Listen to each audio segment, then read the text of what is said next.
नमस्कार, स्वागत है आपका हमारे चैनल नेक्स्ट राइन स्पिरिचुअल में और मैं हूं आपके साथ श्रुति। आज हम अपने इस रिपोर्ट में बात करने जा रहे हैं कृष्ण लीला की। जी हाँ, पिछले वीडियो में जिस तरह से हमने कृष्ण लीला की कुछ बातें आपको बताई, वहीं आज हम अपने इस रिपोर्ट में इस लीला को आगे बढ़ाते हैं। तब बताते हैं कि आगे क्या हुआ।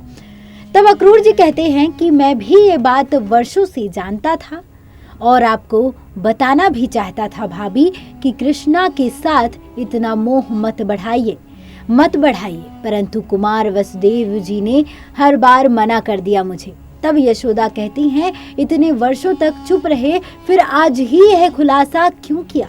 जैसा कि हमने पिछले वीडियो में बताया था कि अक्रूर जी ने ये बात बताई कि कृष्ण जी जो है वो नंदराय जी और यशोदा मैया के पुत्र नहीं है। तो उसके बाद की जो लीला है, उसके बाद की जो बातें हैं, वो आज हम बताने जा रहे हैं। वहीं अक्रूर जी कहते हैं, मेरा दुर्भाग्य, मेरी विवशता भाभी। यशोदा कहती हैं, कैसी विवशता।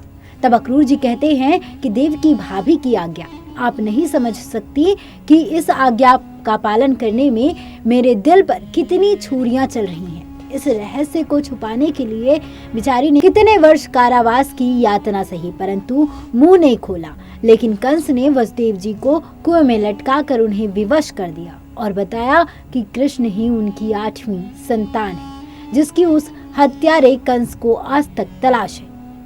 फिर अक्रूर जी कहते हैं कि देव की भाभी ने मुझे आज्ञा दी कि मेरे पुत्र को गोकुल से ले आओ और कंस के हवाले कर दो। यशोदा से कहना कि मैं अपने पति के प्राणों की रक्षा के लिए अपने पुत्र की भीख मांग रही हूँ, मेरा पुत्र लौटा दो। यह सुनकर तीनों चौंक जाते हैं। यह सुनकर यशोदा मैया चक्कर खाकर बेहोश हो जाती हैं। फिर नंद बाबा और यशोदा को अकेला उदास बैठे हुए बताया जाता है। लीला में नंद बाबा पलंग पर सोए श्री कृष्ण को देखकर रोते रहते हैं। उधर कंस को अपने कक्ष में प्रतीक्षारत बताया जाता है। फिर एक गुप्तचर अक्रूर जी को आकर बताता है कि सब इंतजाम हो गया है, आपके संकेत की देर है, हम आज ही मथुरा की ओर कूच कर देंगे। तब अक्रूर जी कहते हैं कि अभी नहीं, मेरे विचार से आज रात बलराम को यहाँ से बाहर निकालेंगे और कृष्ण को कल दिन में मथुरा के लिए ले जाएंगे। जाओ, मेरे इशारे की प्रतीक्षा करो। उधर कई लोग शिव का धनुष उठाकर कंस के दरबार में लाते हैं और विशेष स्थान पर रखते हैं। कंस उस धनुष को देखकर रोमांचित हो जाता है।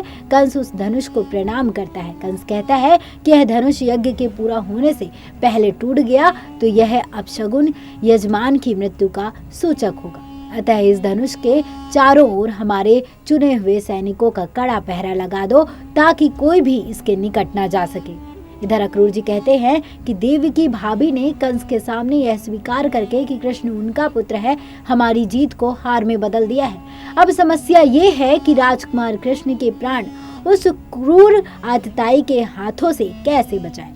रोहिणी कहती है कि अक्रूर जी, आपने कहा था कि आप सब लोग गुप्त नीति से कृष्ण की जान कैसे बचाएं। रोहिणी कहती है कि अक्रूर जी, आपने कहा था कि आप सब लोग गुप्त नीति से एक विप्लव यानी कि विद्रोह की तैयारी कर रहे हैं, उसका क्या हुआ। यदि विद्रोह करना है तो उसका उचित समय यही है।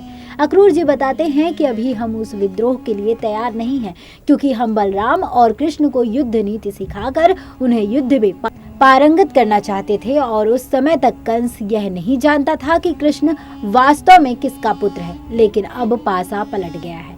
अब यदि हम कृष्ण को नहीं बचा सके तो कम से कम बलराम को तो बचा लेना चाहिए। यह सुनकर यशोदा व्यग्र हो जाती है। अक्रूर जी कहते हैं, इस समय कंस के सैनिक और गुप्तचर गोकुल के चारों ओर फैल गए हैं। सबकी नजर केवल कृष्ण पर ही जमी हुई है, इसलिए कृष्ण को आज की रात गोकुल में ही रहने दिया जाए और बलराम को रातों रात गोकुल से बाहर निकाल लिया जाए। मेरे आदमी बलराम को लेकर निकल जाएंगे। उनके सुरक्षित हो जाने पर मैं कल दिन में कृष्ण को साथ लेकर मथुरा की ओर कूच करूंगा। यह सुनकर यशोदा भड़क जाती है। मेरा ही पुत्र इतना सस्ता है कि उससे खुल्लम खुल्ला दिन के उजाले में बलि की वेदी पर भेज दिया जाए।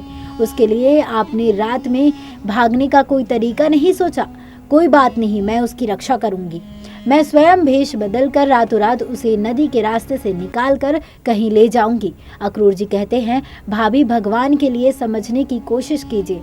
यशोदा कहती हैं, मुझे कुछ नहीं समझना है। तब अक्रूर जी कहते हैं कि यदि किसी के प्राण देने से कान्हा के प्राण बच सकते हैं तो हम में से सभी तैयार हैं, परंतु ऐसा संभव नहीं है भाभी, क्योंकि ये देवी देवकी की आज्ञा। भावी नीति कहती है कि एक के बलिदान देने से सभी की रक्षा हो, तो यह बलिदान दे देना चाहिए। कंस के सैनिकों ने गोकुल को घेर रखा है। यदि हम कृष्ण को लेकर नहीं गए तो वह गोकुल पर आक्रमण कर देगा। फिर अक्रूर जी समझाते हैं, गोकुल के लोगों में ये संदेश जाना चाहिए कि हम मथुरा जाने की तैयारी कर रहे हैं, तो उसके सैनिक चुपचाप रहेंगे और हमें यह बात दोनों बालकों से भी छुपा कर रखना है कि ऐसा क्यों किया जा रहा है। फिर अक्रूर जी बताते हैं कि भाभी, हमने भी कृष्ण की रक्षा के पक्के इंतजाम कर रखे हैं।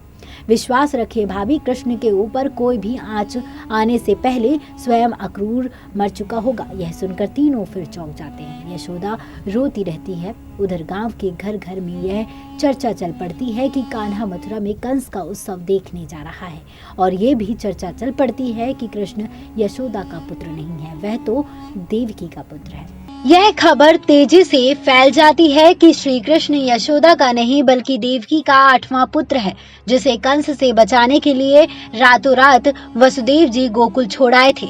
उधर रात में यशोदा आंखों में आंसू भरे बहुत ही दुखी भाव से पलंग पर सोए श्री कृष्ण को देखती है।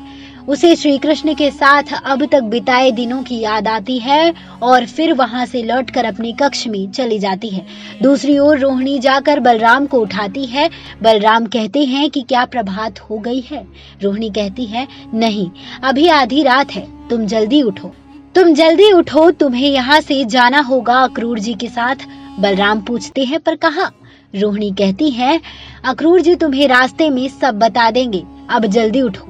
उधर अक्रूर जी को उनके गुप्तचर आकर बताते हैं कि रास्ते में जगह जगह हमारे साथ ही तैयार हैं, नाव का भी प्रबंध हो गया है, बस अब राजकुमार को जल्दी लेकर आइए। अक्रूर जी कहते हैं, अच्छी बात है, मैं उन्हें अभी लेकर आता हूँ। इधर बलराम पूछते हैं कि मुझे अकेला क्यों भेज रही हो, कान्हा क्यों नहीं जाएगा मेरे साथ? तब रोहिणी कहती है कि कान्हा तुम्हारे साथ नहीं जा सकता। यह सुनकर बलराम जी कहते हैं कि कान्हा नहीं जाएगा तो मैं भी कान्हा को छोड़कर नहीं जा सकता। रोहिणी कहती है, हठ ना करो, वह मथुरा जा रहा है। तब बलराम कहते हैं, मथुरा अकेले? रोहिणी कहती है, हाँ। बलराम कहते हैं, नहीं, मैं कान्हा को अकेले मथुरा नहीं जाने दूंगा। तब रोहिणी कहती है, तू उसे कैसे रोक लेगा दाऊ? दाऊ कहते हैं, क्यों? तब रोहिणी कहती है, वह अपने माता पिता की आज्ञा से मथुरा का उत्सव देखने जा रहा है। तब बलराम कहते हैं कि ये झूठ है, उसे मैया और बाबा ने कैसे आज्ञा दे दी? वे जानते नहीं कि मथुरा में उसके लिए संकट है। यह सुनकर रोहिणी पूछती है, संकट? कैसा संकट दाऊ? यह सुनकर बलराम बात बदल कर कहते हैं, सब लोग जानते हैं कि कंस कितना क्रूर और निर्दयी है। अरे भोजन समय कल यशोदा मैया ही तो कह रही थी कि वहाँ का वातावरण बालकों के लिए ठीक नहीं है, फिर कैसे आज्ञा दे दी उन्होंने? मैं अभी जाकर यशोदा मैया से पूछ कर आता हूँ कि वह जानबूझकर उन्हें वहाँ क्यों भेज रही है। मैं कान्हा से भी पूछ कर आता हूँ कि उसने मेरे बिना अकेले जाना कैसे स्वीकार कर लिया। ऐसा कहते ही बलराम जी कान्हा को पुकारने लग जाते हैं। उनकी पुकार सुन कान्हा की नींद खुल जाती है। बता दें कि हमें ये पूरी जानकारी वेबसाइट्स और अन्य जगहों से प्राप्त हुई है। ये जानकारी आपको कैसी लगी, आप हमें कमेंट बॉक्स में कमेंट कर ज़रूर बताएं और इस वीडियो को ज़्यादा से ज़्यादा लाइक करें, शेयर करें और इस चैनल को सब्सक्राइब करें और देखते रहिए नेक्स्ट 9 स्पिरिचुअल। जय श्री कृष्ण।